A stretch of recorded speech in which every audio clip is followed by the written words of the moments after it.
In this video, you'll learn how to track your sales by product or service in QuickBooks Online so you can clearly see what's performing best and make smarter business decisions.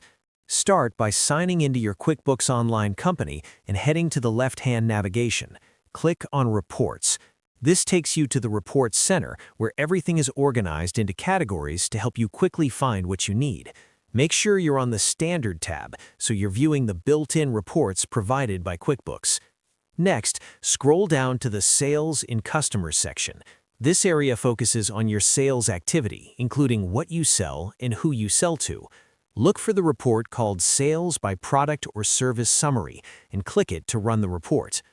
After a moment, the report will load and display a clear summary of your sales grouped by each product or service.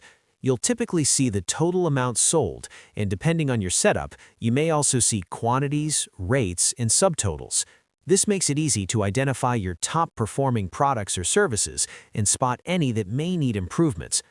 This report pulls data directly from your invoices, sales receipts, and other recorded sales transactions. Because of that, accuracy depends on using the correct product or service items when entering sales.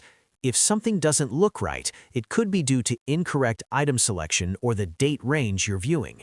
Think of this report as a quick snapshot of your business performance. It helps you identify trends, plan inventory or services, and make better decisions about pricing or promotions. That's how you track your sales by product or service in QuickBooks Online and stay on top of your business performance.